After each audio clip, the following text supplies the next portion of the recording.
Today, Kiwis yet to see higher rates thanks to migration.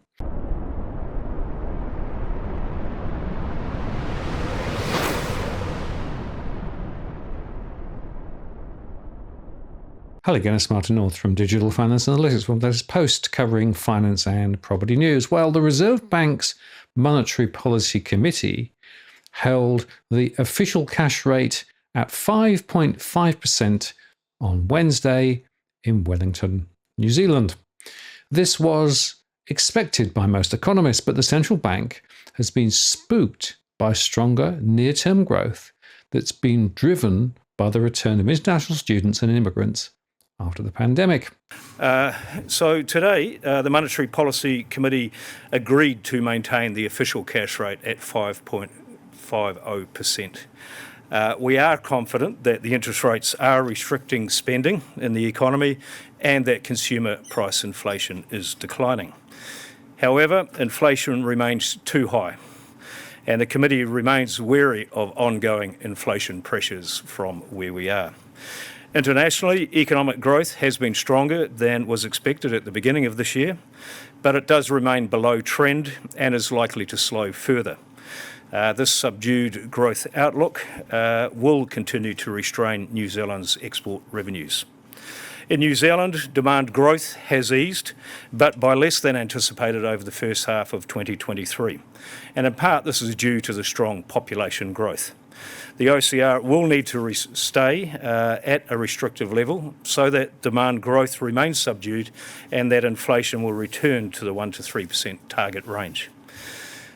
Wage growth has eased from recent peaks, and demand for labour is softening, with job advertisements now below the pre-COVID-19 level. At the same time, strong inward migration is increasing the population and adding to labour supply.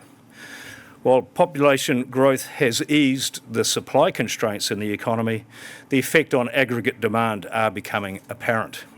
This is increasing the risk of inflation remaining above target.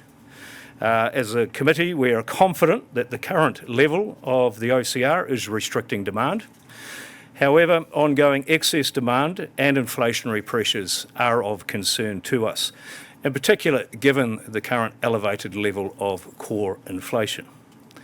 If inflation pressures were to be stronger than anticipated, the OCR would likely need to increase from here. At the least, the Monetary Policy Committee agreed that interest rates will need to remain at a restrictive level for a sustained period of time, so that consumer price inflation returns to target and so as to support maximum sustainable employment. As a result, there was a significant surprise, raising its forecast for the official cash rate, implying a greater chance of an increase and predicting no reduction until the middle of 2025.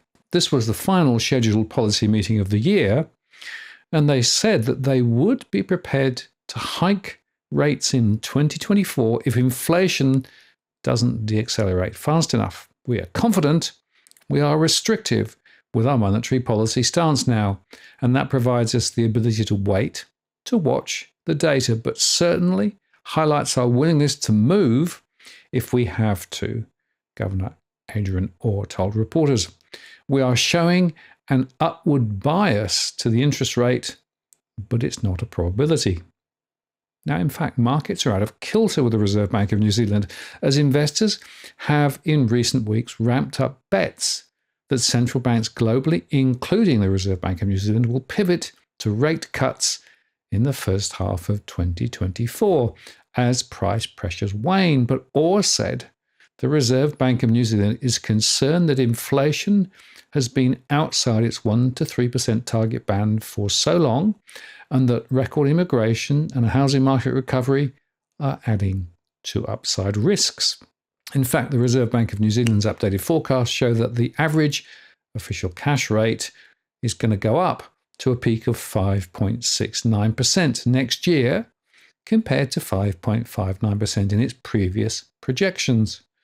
And while that's not projecting a 25 basis point increase, the track does imply a reasonably high chance of one. The first rate cut is now envisaged around the second quarter of 2025 rather than the first quarter.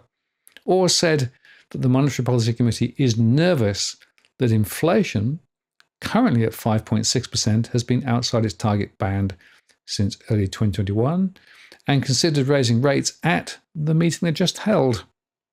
Core inflation is coming down, but it's not coming down as fast as the Reserve Bank of New Zealand would like, and it remains persistent, Orr said, adding that two-year inflation expectations are not moving rapidly back toward the bank's 2% goal, and the 10-year inflation expectations are creeping up away from the midpoint of the target band. Orr said, "We take that as a personal assault on our credibility and mandate." The Reserve Bank now projects that inflation will fall below 3% by the third quarter of 2024, unchanged from the previous forecast, but the economy is now seen avoiding the recession the central bank had predicted previously.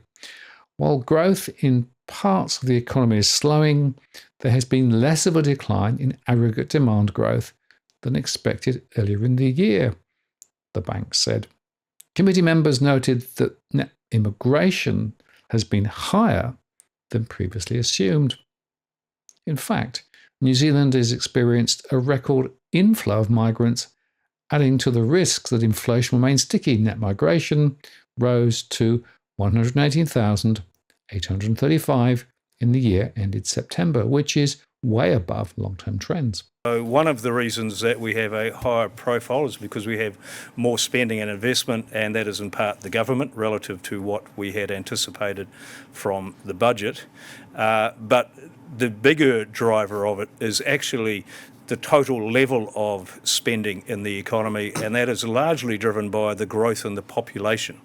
So we're in a really challenging period for monetary policy where per capita consumption is actually declining as a level, but overall consumer spending is rising because there are more people, more New Zealanders.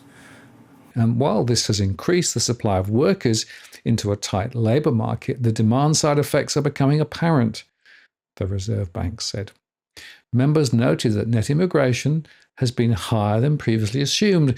This has increased the supply of workers into a tight labour market. In addition, while top-line consumption is rising, per-person consumption is slowing, suggesting that migration is actually driving inflation. So actually, it's a lose-lose situation for workers whose real wages will continue to fall while their essential rent and mortgage costs are driven higher. Strong population growth has contributed to an increase in housing rents, it said. Rent increases and any increase in construction costs in response to greater housing requirements affects inflation directly. In fact, the monetary policy statement also suggests a further slow recovery in home prices as building starts continue to ease, but they are working towards debt-to-income and loan-to-value ratio controls, which will be available in March next year. The bank, though, does not appear too worried about this move higher, which is, of course, again connected with migration demand. They said that house prices had stabilised after early declines, with strong population growth and increased nominal disposable incomes offsetting the effect of higher debt servicing costs. Nick Tuffley, the chief economist at ASB Bank in Auckland, said the Reserve Bank of New Zealand's statement hammered home the message that interest rates need to remain high for a sustained period and with some risks of a further official cash rate increase. This message was a shot across the bows of those picking a relatively swift start to the eventual easing cycle. Others, though, were less convinced, with Stephen Toplis, head of research at Bank of New Zealand in Wellington, saying that the rise in 10-year inflation expectations to 2.28% from 2.22% is hardly disastrous, and that the general trend in expectations has still down. Still, it's clear the Reserve Bank of New Zealand needs to see the whites in the eyes of inflation's success before it contemplates easing, he said. On that basis, we've decided to move our first rate cut back to August 24 from May 24. Now, the New Zealand dollar ended slightly higher at 61.49 against the US dollar, and the 2-year New Zealand bond lifted 1.05% to 5.045%. Now, a couple of points here. Firstly, the truth is now that the migration driver is directly connected to stronger inflation. That's now absolutely clear and certain. And I like the way that the Reserve Bank of New Zealand goes around their business. They're much more transparent and direct about the issues at hand. It's also worth noting that government expenditure was higher than expected previously. And of course, with the new government, there's a question about whether the mandate for the Reserve Bank will change with a stronger focus on the inflation targeting rather than employment. But in contrast to, say, Australia, where the Reserve Bank governor there is still talking about migration being positive rather than not, the truth is outed in New Zealand.